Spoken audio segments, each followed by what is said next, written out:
안녕하세요. 둘도 없이 사랑스러운 새 쌍둥이를 키우고 있는 40대 여자입니다. TV나 유튜브 등등에서 보면 정말 말도 안 되는 이야기들이 많잖아요. 그때까지만 해도 전 그런 얘기들을 보면서 제겐 저런 일이 절대 일어나지 않을 거라고 생각했어요. 그런데 세상에 절대라는 건 없더군요.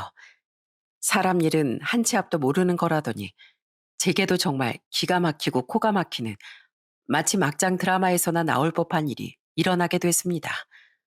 바로 저의 전 남편 때문인데요. 지금부터 이 기가 막힌 얘기들을 시작해 보도록 하겠습니다. 저는 장어 가게를 운영하시는 부모님의 외동딸로 태어났어요. 다른 사람들은 외동인 저를 부럽다고 말했지만 저는 모든 것들을 공유할 수 있는 형제 자매가 있는 친구들을 부러워했어요. 제 친구들은 대부분 언니나 오빠 동생이 있었고 저 혼자만 외동이었기에 부족함 없이 부모님의 사랑을 한 몸에 받고 자랐어도 항상 가슴속 한구석엔 외로움이 존재했습니다. 그래서 속으로 생각했어요. 어른이 되어 좋은 사람을 만나 가정을 이루게 되면 최대한 아이를 많이 낳자고 말이죠. 외동의 외로움을 알고 있었기에 온기가 넘치는 가정을 꾸리고 싶었습니다. 대학 졸업 후 직장인의 삶을 살게 된 전 30대 초반쯤 친구의 생일 파티에서 남편을 처음 만났어요. 남편은 저를 처음 보자마자 친구의 어깨를 툭 치면서 이렇게 말하더군요. 지민이한테 이런 친구가 있는 줄 몰랐네. 야, 이렇게 예쁜 분이 있었음 진작에 날 소개시켜 줬어야지. 예쁜 건 알아가지고. 야, 혹시나 해서 말하는 건데 내 친구한테 들이댈 생각하지 마라. 얘 은근히 눈 높아.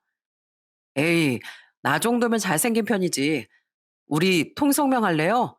저는 오동우라고 합니다. 아, 네. 저는 박상미라고 해요. 저는 제게 정말 적극적으로 들이대는 남편이 몹시 불편했어요. 무엇보다 제 이상형이랑 너무나도 거리가 멀었습니다. 얼굴이 잘생기지도 않아도 듬직하고 진중한 사람에게 끌리는 편이었는데 남편은 기생 오라비 같이 예쁘장하게 생긴 얼굴에 수다스럽고 무척이나 가벼워 보였거든요. 친구의 생일 파티엔 대여섯 명의 사람들이 있었는데 남편은 제게만 계속 말을 걸었습니다.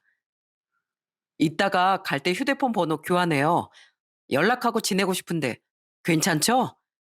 휴대폰 번호요? 아, 근데 제가 휴대폰을 잘 안 봐서 괜찮아요. 연락 남겨놓으면 언젠가 볼 거잖아요. 그렇게 저희는 휴대폰 번호를 교환했고 그날 이후부터 남편은 제게 미친 듯이 직진하기 시작했어요. 이런 적극적인 호감이 너무 불편하다고 말했지만 남편은 제게 관심을 끌 생각이 전혀 없어 보였습니다. 그래서 어느 날은 왜 이렇게까지 내게 적극적으로 행동을 하는 거냐고 문자를 남겼어요. 그러자 곧바로 전화가 오더니 제게 이렇게 말하더군요. 10번 찍어 안 넘어가는 나무 없다잖아요. 혹시 알아요? 이렇게 관심 보이다 보면 언젠간 상미 씨가 넘어오게 될지.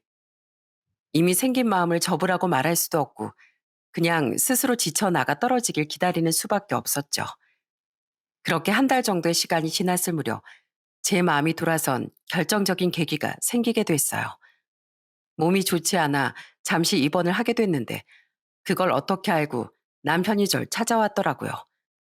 양손에 먹을 걸 바리바리 싸들고 말이죠. 여긴 어떻게 알고 왔어요? 지민이한테 들었어요. 장염이라면서요? 혼자 뭐 그렇게 맛있는 걸 먹고 탈이 나선 입원까지 해요. 사람 속상하게. 그러게요. 뭐가 문제였는지 저도 모르겠네요. 자, 그래서 준비했어요. 오동우표 죽 시리즈. 닭죽, 전복죽, 야채죽, 흰죽. 종류별로 다 쌓았으니까 하나도 남김없이 바닥까지 싹싹 긁어먹어요. 다 먹었나 남겼나 매일같이 와서 확인할 거예요. 이걸 동우 씨가 직접 끓여왔다고요? 이래봬도 20살 때부터 자취한 사람이에요. 이 정도 끓일 줄 안다고요. 그러니까 이거 다 먹고 기운 내요. 아프지 말고. 말했어요. 매일같이 찾아와서 다 먹었나 안 먹었나 본다고. 본인이 직접 끓인 죽을 건네주며 으름장을 놓는데 거기서부터 제 마음이 살짝 동하기 시작했습니다. 아파 누워있을 때 이렇게 직접 끓인 죽까지 들고 찾아와 준 게 너무 고마웠기도 하고 이렇게까지 마음을 표현해 주는데 계속해서 밀어내는 것도 말이 안 되는 것 같다 싶었죠. 입원을 하는 일주일 내내 남편은 계속해서 절 찾아와 줬고 퇴원을 하는 날 저는 남편의 마음을 받아줬습니다. 제가 마음을 받아주니 남편은 제게 정말 잘하겠다며 절대 후회하지 않게 해주겠다며 무척이나 행복해했어요. 그렇게 1년 반 정도를 만나다 보니 자연스럽게 결혼 얘기와 미래에 대한 계획도 세우게 됐습니다. 우리가 결혼을 하게 되면 애는 최대한 낳을 수 있는 만큼 많이 낳았으면 좋겠어. 나야 좋은데 그런 생각을 하게 된 이유가 있어? 어릴 때 친구들이 언니나 오빠 동생이랑 같이 노는 거 보면 항상 부러웠거든. 난 외동이어서 같이 시간 보낼 형제 자매도 없고 친구들이랑 놀다가 헤어지고 나면 항상 집에 와서 혼자 인형놀이 하는 게 일상이었거든. 그래서 어렸을 때부터 결혼하게 되면 애는 최대한 많이 낳아야겠다 생각했었어. 하긴 요즘 출산율이 점점 떨어지고 있다고 하잖아. 출산율 높이는데 기여하면 좋지. 우리 축구단 만들어도 될 정도로 애기 많이 많이 낳고 행복하게 살자. 그렇게 저희는 결혼을 허락받기 위해 양가 부모님께 인사를 드리기로 했어요. 시댁에 처음 인사를 드리러 가던 날, 시모는 며느리가 왔다며 저를 두 팔 벌려 꼭 껴안아 주면서 반갑게 맞아줬습니다. 시부와 시누들도 저를 진심으로 반갑게 맞아줬죠. 우리 아들이 이렇게 예쁜 아가씨랑 만나고 있을 줄 몰랐네. 만나서 너무 반가워요. 잘 왔어요. 그리고 시댁에서 첫 식사를 하게 된 전 식탁을 보고 깜짝 놀랄 수밖에 없었습니다. 제가 온다며 시모가 상다리가 부러질 정도로 많은 음식을 차려줬기 때문이었어요. 동네에서 작은 백반집을 운영하고 있다는 시모의 음식 솜씨는 저희 부모님 못지않게 좋았습니다. 제가 음식을 아주 맛있게 먹으니 시부모 두 분 모두 아주 흐뭇하게 절 쳐다보시더라고요. 음식을 아주 복스럽게 먹네. 그래, 이렇게 맛있게 먹어야 해준 사람도 보람이 있지. 음식 모자라면 말해요. 더 줄 테니까. 입엔 잘 맞아요? 네, 너무 맛있어요, 어머님. 내가 저기 시내에서 백반집을 하고 있거든. 다음엔 우리 가게 밥 먹으러 와요. 우리 가게에서 제일 잘 팔리는 걸로 해줄게요. 그렇게 저는 처음 인사를 드린 그날 결혼 허락을 받을 수 있었어요. 남편은 연애 초반 저랑 같이 부모님의 가게로 몇 번 밥을 먹으러 간 적이 있었는데 그때 당시 부모님께선 기생 오라비 같이 생긴 남편의 외모 때문에 저와 만나는 걸 탐탁치 않게 생각하셨습니다. 그랬기에 결혼을 하고 싶다고 말을 했을 때도 부모님의 반응은 떨떠름 그 자체였죠. 남편이 평소와는 다르게 단정하고 말끔한 모습으로 부모님의 가게 인사를 드리러 간 날이었습니다. 그날은 이상할이 많지 손님이 정말 많았기에 부모님께서도 저희와 대화를 나누실 만큼 여유롭지 않았고 일하는 직원들도 계속해서 몸을 부딪혀가며 바쁘게 이동했었어요.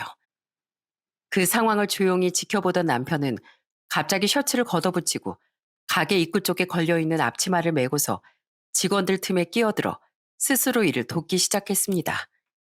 누가 부탁을 하지도 않았고 또 일을 가르쳐 주지 않았는데도 남편은 혼자서 숯불을 척척 나르고 손님들의 주문을 받기도 하는 등 원래 직원이었던 것처럼 자연스럽게 행동했었어요. 그렇게 바쁜 상황이 계속 이어지던 그때였습니다. 숯불을 들고서 이동하던 외국인 직원이 미끄러지면서 들고 있던 뜨거운 숯들이 팔에 떨어지는 사고가 일어나게 됐어요. 가게는 순식간에 아수라장이 됐죠. 엄마도 아빠도 직원들도 당황해서 어쩔 줄 몰라 했고 숯에 화상을 입은 외국인은 고통스러운 듯 눈물을 흘리기 시작했습니다. 그때 남편이 달려와 화상을 입은 부위에 차가운 수건을 얹고 침착하게 119를 불렀고 울고 있는 외국인 직원을 달래기 시작했어요. 차가운 수건 얹어 놓으면 조금 진정될 거예요. 119 불렀으니까 울지 말고 기다려요. 그렇게 얼마 지나지 않아 119가 왔고 화상을 입은 직원이 실려가면서 상황은 정리되었어요. 다행히도 초기 처치를 잘했기에 상처가 심하게 덧나진 않았고 치료를 받으면 괜찮아질 거라는 말에 놀란 가슴을 쓸어내릴 수 있었습니다. 그 많던 손님들이 모두 빠지고 모든 직원들이 퇴근을 했을 때쯤 그제서야 부모님과 여유롭게 대화를 할 수 있었어요. 부모님은 사고에 대한 남편의 빠른 대처를 아낌없이 칭찬해 주셨습니다. 아까 정말 잘했어. 다 같이 당황해서 허둥지둥하고 있었는데 혼자 그렇게 침착하고 보고 깜짝 놀랐다니까. 20살 때 고깃집 아르바이트를 한 적이 있었거든요. 그때도 비슷한 상황이 일어난 적이 있어서 그때처럼 하면 되겠다 싶었어요. 솔직히 말하면 우린 자네 별로 마음에 안 들었어. 오늘 결혼 허락 받으러 온다고 했을 때도 마음에 좀 걸렸었는데 사람은 역시 외면만 보고 판단하면 안 되는구나 싶은 생각이 들더라고. 그동안 색안경 끼고 본 건 미안해. 부모님께선 남편에게 그동안 색안경을 끼고 봐서 미안하다며 그 자리에서 결혼을 해도 좋다고 허락을 해주셨습니다. 부모님께서 허락을 해주시자마자 남편은 아주 환호성을 지르고 난리도 아니었어요. 그렇게 상견례와 결혼 준비를 마치고 저희는 모두의 축복을 받으며 결혼을 하게 됐습니다. 시모는 저를 유독 예뻐했습니다. 가끔 시간이 날 때마다 남편과 함께 시모가 운영하는 백반집에 가서 밥을 먹곤 했는데 가게에 있을 때마다 오고 가는 손님들에게 제 자랑을 하곤 했어요. 여기 얘가 우리 며느리예요. 정말 예쁘게 생겼죠? 아들내미 장가 갔어? 언제 장가 갔대? 며느리 참 예쁘게 생겼네. 예쁜 며느리 들여서 좋겠어. 우리 아들은 언제 참한 며느리감 데리고 오려나. 그럴 때마다 조금 부끄럽긴 했지만 고부 갈등이 만연한 이 시대 시모가 저를 예뻐라 해주니 기분이 참 좋더라고요. 그리고 늦가을이 되면 시모의 가게에서 신우들 그리고 남편과 다 함께 김장김치를 담궜는데 그럴 때마다 시모는 꼭 양념이 고루 묻혀진 김치 하나를 제 입에다가 쏙 넣어주곤 했어요. 어머님, 김치 맛 완전 최곤데요? 양념 너무 잘 밴 것 같아요. 그래? 아이고, 새 식구가 들어와서 그런지 오랜 김장이 더 잘 되는 것 같다.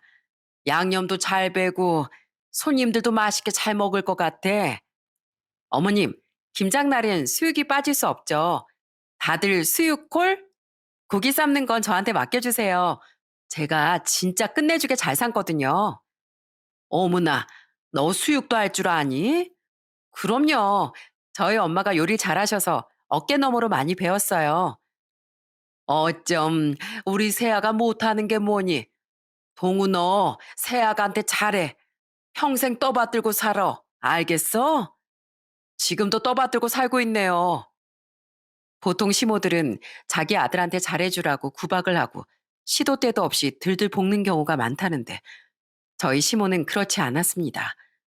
모르는 사람들에게까지 제 자랑을 끊임없이 해대고 가족끼리 모여서 식사를 할 때면 맛있는 건 꼭 제 앞에다가 밀어다 주곤 했죠.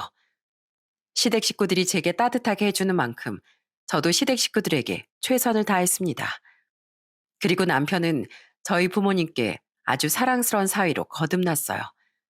부모님의 가게 갈 때마다 직접 나서서 일손을 돕곤 했고 부모님께서는 우스갯소리로 늘 이렇게 말씀하셨습니다.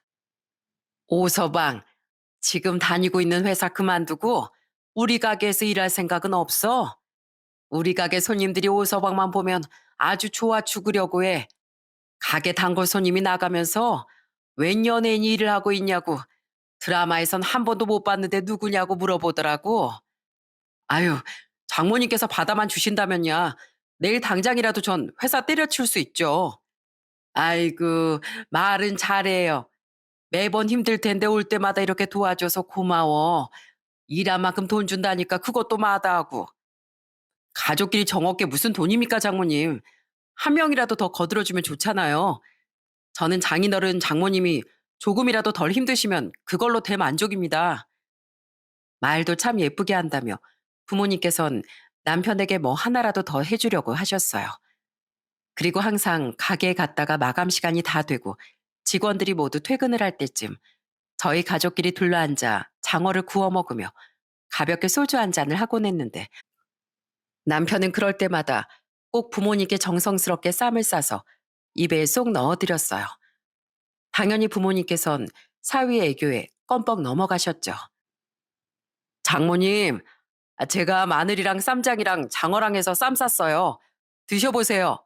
아, 아이고 세상에. 아유, 우리 남편도 안 해주는 걸 사위가 다 해주네. 그래, 사위가 주는 쌈 한번 받아 먹어보자. 아, 이렇듯 저희 부부는 양가 식구들과 모두 트러블 없이 잘 지내고 있었습니다. 딱 한 가지 아쉬운 것이 있다면 결혼한 지 1년이 지나도 아이가 찾아오지 않는다는 것이었어요. 남편은 조급해하지 말고 천천히 기다려보자고 급할 건 없지 않냐며 저를 위로했지만 왠지 모르게 조바심이 나더라고요. 한 살이라도 더 젊을 때 아이를 낳고 싶었거든요. 그러던 어느 날 저희에게도 드디어 기다리던 아기 천사가 찾아왔습니다. 산부인과에서 임신 확인을 하던 날 남편과 얼싸안고 얼마나 울었는지 모릅니다. 아이를 가졌다는 소식을 전하니 친정에서도 시댁에서도 진심으로 축하를 해주셨고 남편이랑도 작게나마 축하 파티를 열었어요. 나 다시 한번 다짐했어. 당신이랑 태어날 우리 아이한테 좋은 남편이자 든든한 아빠가 되기로. 나도 당신한테 좋은 와이프, 그리고 애기한테도 좋은 엄마가 될 수 있도록 지금보다 더 노력할게. 모쪼록 우리 아기 건강하게 태어나게 해주세요. 하고 지금부터 매일 기도할 거야. 하지만 아이가 찾아왔다는 기쁨은 그렇게 오래가지 못했습니다. 임신 9주차가 됐을 무렵쯤 작은 출혈이 일어나게 되어 혹시나 아이가 잘못된 건가 싶은 마음에 불안한 마음을 안고 병원으로 달려갔고 그곳에서 아이의 심장이 뛰지 않는다는 청천벽력 같은 소식을 듣게 됐어요. 계류 유산을 하게 된 것이었죠. 힘들게 찾아온 첫 아이는 품에 안아보지도 못한 채로 하늘의 별이 되었습니다. 직장에는 일주일 정도 병가를 낸 뒤 한동안 움직이지 않고 집에만 있었어요. 친정 부모님도 찾아와 저를 꼭 끌어안아 주시며 아이는 나중에 또 가지면 된다고 위로를 해주셨고 몸에 좋다는 음식을 바리바리 챙겨 냉장고에 꽉꽉 채워주셨어요. 그리고 시모는 혼자 저희 집으로 찾아와 말없이 미역국을 끓여주시곤 제게 직접 떠먹여 주시며 이렇게 말씀하셨어요. 유산도 출산한 거랑 같은 거라고 했어. 소고기 듬뿍 넣고 팔팔 끓였으니까 안 들어가도 한 입 먹어봐. 죄송해요, 어머니. 손주 꼭 안겨드리고 싶었는데. 아이, 나한테 뭐가 죄송해. 그런 말 하지 말고 네 몸이나 잘 챙겨. 손주는 안 봐도 되니까 아프지 말고 건강하기만 해. 시모가 끓여준 미역국은 세상 그 어떤 음식보다도 따뜻했고 맛있었습니다. 미역국 한 그릇에 마음의 위로를 받을 수 있다는 게 너무도 신기했어요. 그렇게 첫 아이를 떠나보내고 난 이후 결혼 3년 차에 접어들던 시기, 정말 아무도 예상하지 못했던 불행이 찾아왔습니다. 유산 이후 저희 부부의 사이엔 미묘한 변화가 생겼어요. 남편은 항상 제 시간에 맞춰서 집에 일찍 들어오던 사람이었는데 어느 순간부턴 말없이 조금씩 늦게 들어오곤 했고 함께 자는 날보단 서재에서 잠을 자는 날이 더 많아졌습니다. 무엇보다 감정이 제일 많이 상했던 건 바로 남편의 생일날이었어요. 여보, 생일 축하해. 오랜만에 우리 집에서 케이크에 초도 불고 맛있는 것도 해 먹을까? 전에 선물 받은 와인이랑 같이. 어때? 그렇게 하자. 나 다녀올게. 혼자 들뜬 마음으로 스테이크도 굽고 파스타도 만들고 선물 받은 화이트 와인까지 준비해 모두 세팅을 해두었는데 퇴근 시간이 한참 지난 후에도 남편은 전화도 받지 않았고 들어오지도 않았어요. 그렇게 새벽 1시가 되어서야 남편은 집으로 돌아왔습니다. 술에 취해 얼굴이 붉어진 채로 말이죠. 그 모습을 보는데 맥이 탁 풀리더라고요. 남편은 상위에 차려진 잔뜩 식어버린 음식들을 힐끗 보더니 제게 이렇게 말했어요. 오늘 회식 날인 걸 깜빡하고 말을 못했네. 안 온다 싶으면 그냥 치우지 그랬어. 케이크에 초 다 떨어져서 먹지도 못하겠네. 스테이크랑 파스타도 그렇고 다 버려. 나한테 미안하지도 않아? 난 당신이 들어오지도 않고 전화도 안 받아서 무슨 일 난 건 아닌가 진심으로 걱정했단 말이야. 근데 하는 말이 뭐? 회식하는 거 말한다는 걸 깜빡했다고? 음식을 다 버려? 나한테 미안하지도 않아? 아, 미안해. 사람이 살다 보면 그럴 수도 있는 거지. 왜 이렇게 예민하게 굴어? 제발 쓸데없는 거에 힘 좀 빼지 마. 난 머리 아파서 먼저 씻고 잘게. 정말 어이가 없었습니다. 나 하나밖에 모르던 사람이 왜 저렇게까지 변한 건가? 이유를 알 턱이 없으니 답답하기만 했죠. 그런데 변한 건 남편뿐만이 아니었습니다. 시댁에서도 어느 순간부터 저를 탐탁지 않게 보기 시작했어요. 어느 날은 시모에게 연락도 없이 조용히 가게로 찾아간 적이 있었습니다. 깜짝 놀래켜 주려는 의도도 있었고, 오랜만에 가서 밥도 먹고 즐거운 시간을 보내기 위해서였죠. 예전에도 그렇게 찾아간 적이 있었는데 무척이나 좋아하셨거든요. 그런데 반갑게 맞아줄 거라는 생각과는 달리 인상을 확 찌푸리고서 제게 소리를 지르더라고요. 예, 올 거면 미리 연락이라도 하고 오던지 하지. 무슨 어린애도 아니고 몰래 찾아와서 깜짝 놀래키기나 하고 뭐 하는 거냐? 그냥 오랜만에 가게 백반 좀 먹고 싶기도 하고 어머님 보고 싶기도 해서 찾아왔는데 놀라셨다면 죄송해요. 오늘 회사에서 단체 손님 오기로 했다. 가게 통째로 쓰기로 했으니까 밥은 딴 데 가서 먹어라. 그리고 다신 이렇게 예의 없이 몰래 찾아오지 말고 올 거면 적어도 전화 한 통은 하고 오던지 해. 사람은 죽을 때가 되면 변한다고 하잖아요. 시모든 남편이든 너무 갑작스럽게 변했다 보니 혹시 어디가 안 좋은 건가 싶은 생각까지 들게 되더라고요. 그렇게 남편 생일을 기점으로 묘한 냉전이 흐르던 어느 날, 남편은 대뜸 제게 이혼 서류를 내밀었습니다. 이혼 신청서라는 글자를 보는 순간 정말 숨이 턱하고 막히는 것 같았어요. 변한 것도 적응이 되지 않아 죽겠는데 이혼이라니. 저는 어안이 벙벙해 서류를 집어들고서 남편에게 물었습니다. 내가 진지하게 물어보는 건데 혹시 당신 어디 아파? 시한부 판정이라도 받았어? 아니, 나 엄청 건강하고 아픈 곳 하나도 없어. 내 이름은 다 썼고 도장도 찍었으니까 당신만 써서 도장 찍어주면 돼. 아니, 당신 대체 왜 그러는 건데? 내가 말을 안 해서 그렇지. 그동안 얼마나 혼자서 소갈이 했는지 알기나 해? 당신뿐만이 아니야. 나한테 잘해주신 어머니까지 나한테 찬바람 쌩쌩이라고. 내가 뭘 잘못했어? 잘못한 게 있으면 말을 해. 그냥 이혼이 하고 싶어졌어. 뭐 어차피 우리 사이에 애도 없고 나도 당신에 대한 마음이 예전 같지가 않은데 결혼 생활을 유지하고 싶다는 생각이 들겠어? 질질 끌기 싫으니까 빨리 서류나 써줘. 깔끔하게 정리하자 우리. 이혼 통보를 당한 사람은 영문조차 모르는데 정작 통보를 한 사람은 감정의 변화 없이 몹시도 평화로워 보이더군요. 이대로 이혼 도장을 찍어줄 수는 없을 것 같아 저는 시모에게 곧바로 전화를 걸었습니다. 어머님, 이 사람이 지금 저한테 뭐라고 하는 줄 아세요? 갑자기 저에 대한 마음이 예전 같지 않으니까 이혼을 하재요. 어머님은 이 사람 왜 이러는지 알고 계시죠? 저한테 솔직하게 좀 말해주세요. 너랑 살기 싫은가 보지? 예, 너도 참 구차하다. 남자가 마음이 떠났다고 이혼하자고 하면 아 그렇구나 하고 곧장 도장이나 찍어주면 될 일이지. 나한테까지 전화해서 물어보고 싶었니? 원하지 않는 결혼 생활을 어떻게 이어갈 수 있겠어? 됐고 우리 아들이 이혼하자고 했음 빨리빨리 갈라서라. 그 이유 같은 거 묻지 말고. 마른 하늘에 날벼락을 맞은 게 이런 기분일까 싶었습니다. 머리론 도저히 남편의 행동이 이해가 가질 않았지만 이혼 신청서까지 받은 마당에 제게 마음이 떠났다는 사람에게 매달리고 잘못한 게 있는지 물어가면서까지 함께 살고 싶다는 생각은 들지 않더군요. 그래서 저는 더 이상 망설이지 않고 남편이 원하는 대로 깔끔하게 이혼을 해줬습니다.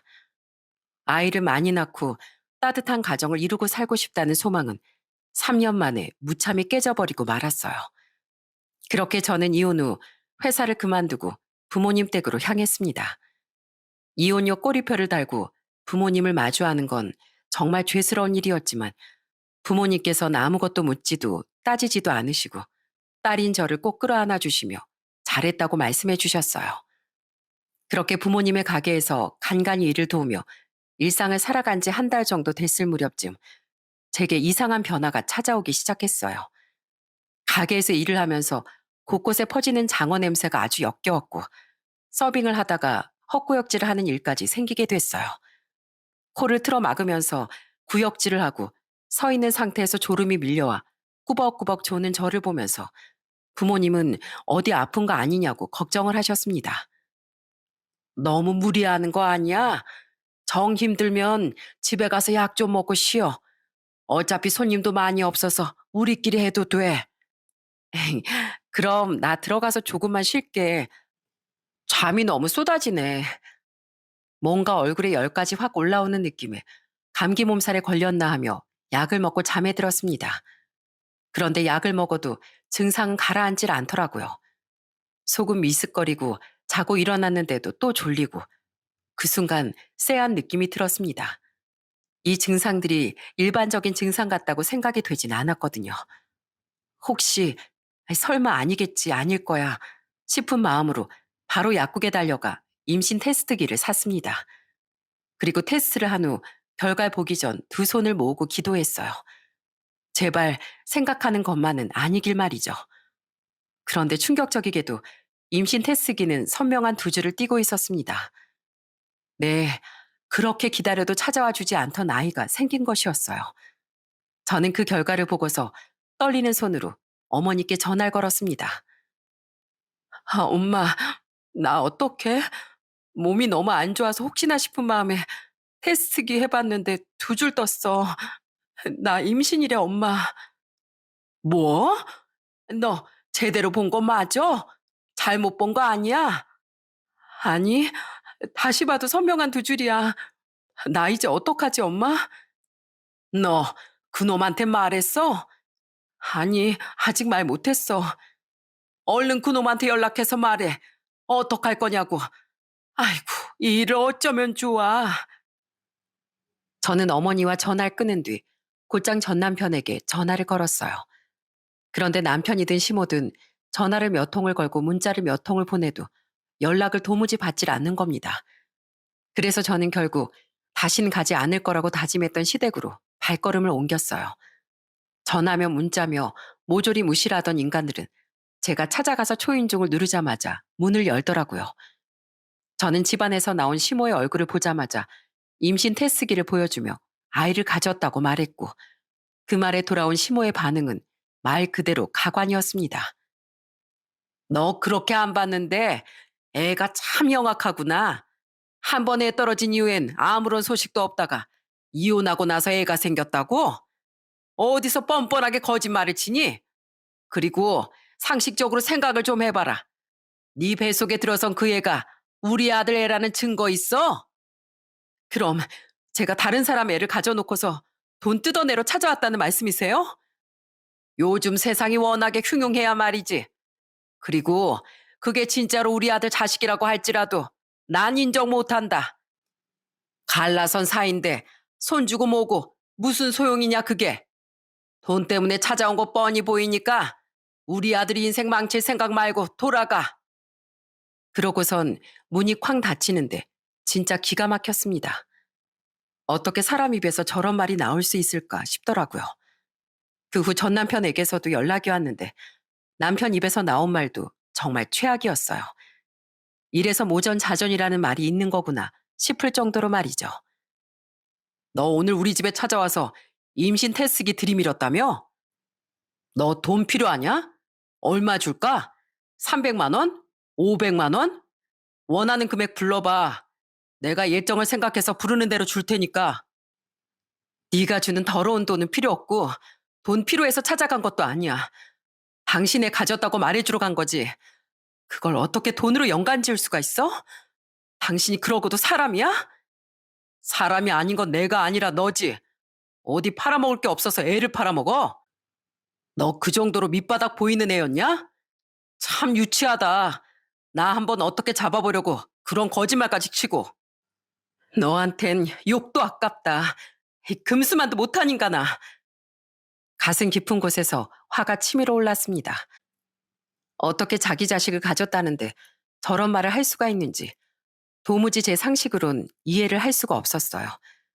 일은 이렇게 됐고 저도 아이를 혼자 낳아 키울 자신이 없어 결국 산부인과를 찾아가게 됐습니다. 처음엔 너무 속상하지만 아이를 지우겠다 마음을 먹고서 찾아간 것이었어요. 그런데 병원에서 아주 단호하게 이렇게 말씀을 하시는 겁니다. 저희 병원은 그런 수술을 하고 있지 않습니다. 아마 돌아다니셔도 수술해 주겠다고 하는 곳은 정말 드물 거예요.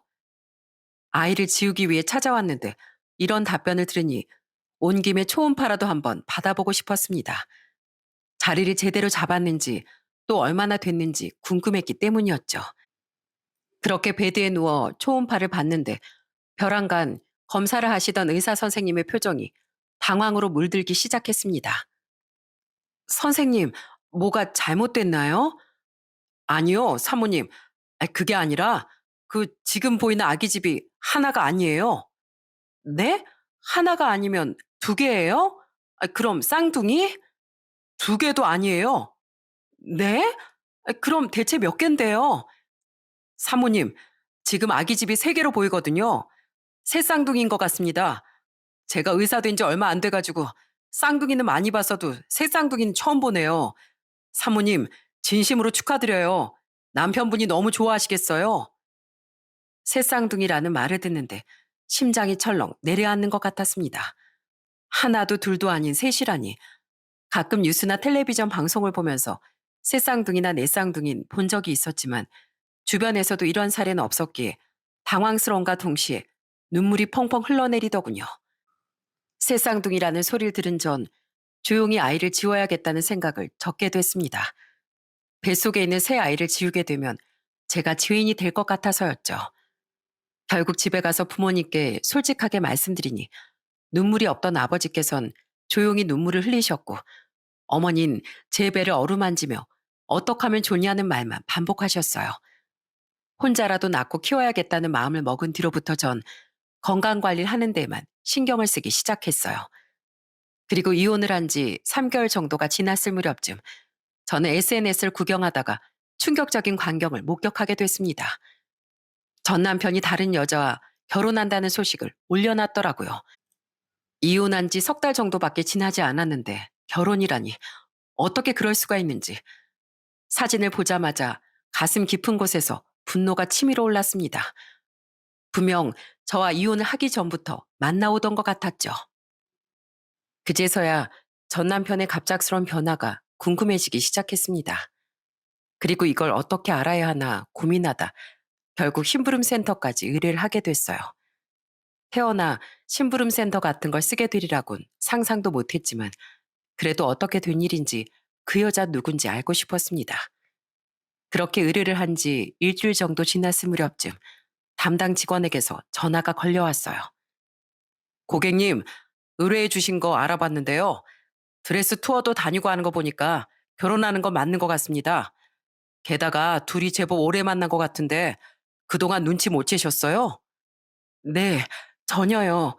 가끔 술 마시고 말없이 늦게 들어오곤 했는데 제가 그 인간을 너무 믿었나 봐요. 둘이 대화하는 것도 혹시 들으셨어요? 토요일에 여자 쪽 부모님이랑 같이 식사하는 것 같더라고요. 시간이랑 가게 이름까지 다 들었는데 혹시 모르니까 저희가 그날 먼저 가 있을게요. 고객님께선 저희가 주소 보내드리면 오시면 될 것 같아요.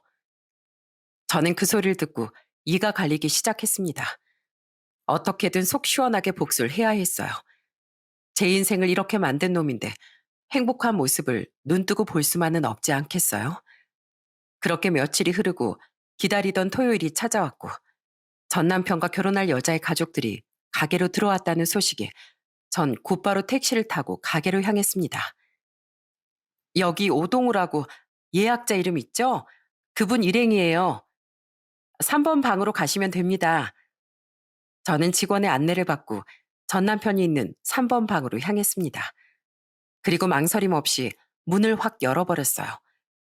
그러자 그 안에 있던 사람들의 시선은 모두 제게로 향했고 제 얼굴을 본 전 남편의 얼굴은 그야말로 백지장이 되고 말았습니다. 뭐야? 네가 여길 어떻게? 뭐야? 자네 아는 사람인가? 올 사람이 또 있었어? 이전에 잠깐 만났던 사람인데 헤어지고 나서도 계속 절 못 잊고 이렇게 스토킹을 하고 다니네요. 좋은 말로 할 때 빨리 나가. 여기가 지금 어디라고? 스토킹 같은 소리하고 앉아있네. 전 이 인간 전 와이프 되는 사람이에요.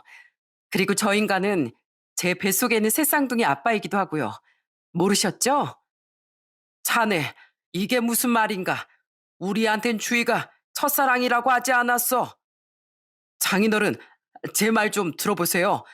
결혼했던 건 사실이지만 혼인신고만 하고서 그 어떤 것도 없었습니다. 결혼식도 안 했고 서로 각방 쓰면서 남처럼 지냈어요. 진짜입니다. 아이고, 저런 것도 남편이라고 3년이나 끼고 산 내 인생이 불쌍하다. 진짜 분리수거도 안 되는 폐기물급 쓰레기였네. 아가씨, 법대로만 따지면 그쪽 상간녀인 거 알죠? 솔직히 말해봐요. 둘이 만난 지 얼마나 됐어요? 참고로 우리 이혼한 지 3개월밖에 안 됐어요. 오빠, 우리 만난 지 1년 됐잖아. 그럼 여태까지 우리 가족 전부 다 속이고 있었던 거야? 주희야, 내가 진심으로 사랑하는 사람은 너야. 심부름 센터를 통해 여자 쪽 집안의 간단한 정보를 대충 들을 수 있었습니다. 주희라는 사람의 아버진 대기업 임원 출신이었고 여자 또한 대기업에서 연구원으로 근무를 하고 있더라고요. 외모부터 스펙까지 저와는 모두 차이가 있는 사람이었어요. 저는 울먹이는 전 남편을 한심하게 바라보고서 그 여자에게 초음파 사진을 보여주며 말했어요. 자, 여기 보이시죠?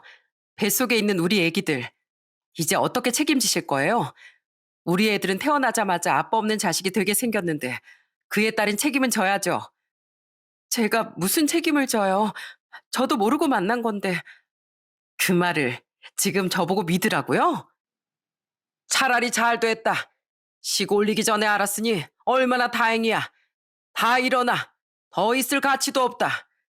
그리고 너 우리 집안 상대로 농락한 대간 톡톡이 치르게 해줄 거야. 알아들었어? 그 여자는 식당에서 나가기 전 제게 휴대폰 번호를 알려달라고 하더군요. 왜 알려줘야 하나 싶었지만 혹시 몰라 통성명을 한 뒤 번호를 교환했습니다. 그리고 가족들이 모두 나가자 전 남편은 핏발이 가득 선 눈으로 저를 노려보면서 소리를 지르더군요. 네가 지금 무슨 짓을 했는지 알기나 해? 남의 인생을 망쳐먹어도 정도가 있지. 이렇게 중요한 자리까지 찾아와 깽판을 치고 싶었냐? 어? 네 인생 망가진 것만 보이고 너 하나 때문에 망가진 내 인생은 안 보여? 아, 너는 인간 말종이라 남의 사정 같은 건 조금도 안 보이겠구나. 그렇게 억울하면 네 여보 그대로 돌려맞았다고 생각해 찌질아. 그렇게 저도 전 남편을 등지고 집으로 돌아왔습니다. 분명 가기 전엔 걱정이 됐는데 막상 저지르고 나니까 속이 시원하더라고요. 그 일이 있은 지 며칠이 지난 어느 날 식당에서 제 번호를 받아간 주희 씨가 제게 만날 수 있겠냐는 연락을 해왔습니다. 마침 시간이 있었기에 저는 그러자고 대답했고 저희는 시내에 있는 한 카페에서 만났어요. 그리고 주희 씨는 절 보자마자 대뜸 제 앞에 무릎을 꿇고 눈물을 흘리기 시작했습니다. 지금 뭐 하는 거예요? 사람도 이렇게 많은데. 상미 씨, 저도 피해자예요. 이미 직장 동료들하며 친구들하며 친척들한테까지 싹 다 청첩장도 돌려놓은 상태인데 진짜 그런 인간인 줄 몰랐어요. 그날 바로 무릎 꿇고 빌었어야 하는 건데 너무 경황이 없어서 그 일 있고 나서 며칠 동안 정말 지옥 같았어요. 상미 씨한테 너무 못할 짓 한 것 같아서 죄책감도 들고 죽을 것 같았어요. 죄송해요. 그렇다고 여기서 이렇게 대놓고 무릎을 꿇으면 내가 나쁜 사람 된 것 같잖아요. 빨리 일어나요. 상미 씨, 우리 같이 복수해요. 아무리 생각하고 또 생각해봐도 분해서 안 되겠어요. 그 인간 여자를 아주 지 장난감으로 보는 것 같은데 이참에 제대로 정신 차리게 해주고 싶어서요. 제가 양육비랑 위자료까지 싹 다 받게 해드릴게요. 어떻게 해요? 제가 연기라는 거죠. 전 와이프한테 위자료든 양육비든 다 주고 깔끔하게 끝내고 오면 다시 받아주겠다고요. 진짜 다시 받아주려고요? 그럴 리가요. 그 인간 때문에 제 인생도 대차게 꼬일 뻔했는데 한 여자 인생을 망쳐놓고 한 여자 인생을 꼬려고 했으니 그 대가는 본인이 치러야죠. 제가 옆에서 도울 수 있는 만큼 최선을 다해 도울게요. 짐승만도 못한 인간, 아주 인생 밑바닥까지 떨어지는 걸 보고 싶어요. 주희 씨는 도끼가 잔뜩 서린 표정으로 제게 함께 복수하자는 말을 했습니다. 처음엔 주희 씨가 알고 만난 거 아닌가 싶었는데 이렇게까지 나오는 거 보니 정말 전 남편에게 제대로 화가 난 듯 보였어요. 그렇게 두 여자의 한서린 복수, 작전명 오동우 나락 보내기 프로젝트가 시작됐습니다. 우선 양육비와 위자료 얘기를 꺼내기 전 저는 변호사를 만나서 어느 정도의 금액으로 합의를 보는지에 대해 상담을 진행했어요. 마음 같아선 위자료 2, 3억, 새 아이 양육비를 다 합쳐 300만 원씩 달라고 하고 싶었는데 변호사님께선 이렇게 말씀하셨어요. 거기까지 금액을 부르는 건 어렵다고 보시면 돼요. 특히 다자녀 양육비 같은 경우엔 인당 100만 원씩 받게 되는 경우가 정말 하늘의 별 따기거든요. 남편분이랑 잘 상의하셔서 위자료는 1억, 양육비는 70만 원 선에서 합의를 해보세요. 바람난 여자랑 결혼하고 싶은 마음이 있다면 들어줄 것 같습니다. 약간은 아쉬운 마음이 들었지만 그래도 연락이 온다면 위자료 1억에 양육비 70만 원까지 요구를 해보기로 했습니다. 그리고 며칠이 지난 후 전 남편은 저를 만나러 부모님 집 앞으로 찾아왔더라고요. 마음고생을 심하게 한 건지 얼굴이 아주 반쪽이 되어 있더군요. 왜 찾아왔어? 용건만 말할게. 위자료 양육비 얼마나 필요한지 말해. 갑자기 돈을 주겠다고? 왜? 너한테 위자료 주고 양육비도 다달이 주는 조건으로 깔끔하게 끝내면 주희가 나랑 다시 결혼해 주겠대. 그러니까 빨리 원하는 금액 불러. 그래? 마음 같아선 사회생활도 못하도록 아주 매장시켜버리고 싶지만 그래도 같이 산 3년의 정이 있어서 착한 내가 봐준다. 위자료 1억에 양육비 달달이 70만 원씩 해서 월 210만 원. 어때? 이 정도면 과하지 않지? 알았어. 다 줄게. 뭐 더 필요한 건 없어? 없어. 근데 진짜 그 집안이 대단한 집안이긴 한가 봐. 결혼에 사활을 거는 거 보면 넌 상상도 못할 정도로 엄청나고 대단한 집안이야. 자, 나 도장까지 다 찍었어. 위자료 1억은 오늘 바로 보낼 거고 달달이 양육비 210만 원씩 주는 걸로. 이걸로 우리 정말 끝난 거다. 어? 알겠지? 확인증까지 준비한 거야? 아휴, 꼼꼼하기도 해라. 그래, 알겠어. 달달이 꼬박꼬박 통장으로 돈 보내고 앞으로 두 번 다신 보지 말자. 저는 속으로 아주 깔깔 웃었어요. 주희 씨가 말한 게 다 연기라는 걸 저놈은 모르고 있었겠죠. 바보같이 두 여자가 짜고 치는 줄도 모르고 속아 넘어가는 모습이 그저 우스꽝스럽기만 했습니다. 그리고 몇 시간 후 1억을 입금받고 나서 저는 주희 씨에게 그 인간과 합의가 끝났다는 문자를 남겼고 잠시 후 만나자는 답장이 도착했어요. 저와 주희 씨 만나자마자 서로 얼굴을 마주보며 깔깔거리고 웃기 바빴습니다. 정말 이제 알터니가 빠진 것 마냥 속이 탁 트인 것 같았죠. 그렇게 한참을 웃던 주희 씨가 가방에서 하얀 봉투를 꺼내 제게 건네줬습니다. 그 봉투 안엔 2천만 원이라는 돈이 들어있었어요. 이게 뭐예요, 주희 씨? 이건 제가 주는 위자료예요. 상미 씨, 저 상간녀 소송도 안 거셨잖아요. 소송 걸어도 할 말 없는 입장이었는데 주희 씨도 그 인간이 그렇게 쓰레기인 줄 몰랐던 거잖아요. 같이 속은 건데 무슨 상간녀 소송을 걸겠어요. 제가 알았든 몰랐든 이렇게 된 데는 제 책임도 있는 거니까 드리는 거예요. 그러니까 꼭 받아주세요. 그리고 아기도 건강하게 낳아서 키우시고요. 이제 만나지 못하겠지만 상미 씨가 행복하길 멀리서나마 꼭 기도할게요. 그 말을 건네고서 주희 씨는 약속이 있다며 자리에서 일어났습니다. 주희 씨는 참 마음이 따뜻하고 선한 사람이었어요. 저렇게 선한 사람을 이용하려고 했다는 사실에 또 한 번 화가 나더라고요. 그렇게 주희 씨와 헤어진 지 몇 시간이 지난 늦은 밤, 잘 준비를 하고 있는데 누군가 급하게 대문을 두드리는 겁니다. 문을 두드린 사람은 바로 전 남편이었어요. 당신은 시간 개념이라는 게 없어? 밤도 모르고 낮도 모르고 지금 몇 신 줄이나 알아? 당신 나 한 번만 도와주라. 어? 달밤에 뭘 잘못 먹었나? 갑자기 와서 왜 이러는 건데? 다신 보지 말자고 하지 않았어? 주희가 나랑 다신 안 만나겠대. 나 같은 놈은 앞으로 머리털 하늘도 보고 싶지 않다면서 다신 연락하지 말래. 나 진짜 주희 꼭 잡고 싶어. 당신이 좀 도와주면 안 될까? 아, 미안. 당신은 심각한데 난 너무 웃겨서. 어때? 진심으로 사랑하는 사람한테 버림받는 기분이? 당신 지금 엄청 슬프지? 세상을 다 잃은 것 같고. 왜 나한테 이런 일이 생겼나 싶고. 당신한테 버려졌던 나도 그랬어. 우리 애기들 가졌을 때 당신 입에서 돈 때문에 애 팔아먹는다 소리 들었을 때 난 심장을 도려내는 것 같았다고. 당신도 살면서 나랑 똑같은 기분 느껴보길 바랬는데 그 순간이 제법 빨리 왔네. 오동우 씨, 돈 많은 집 여자 만나서 인생 한번 펴려다가 아주 쫄딱 망했네. 아우, 꽃이다. 아무튼 난 도와줄 마음 요만큼도 없으니까 당장 내 눈앞에서 사라져.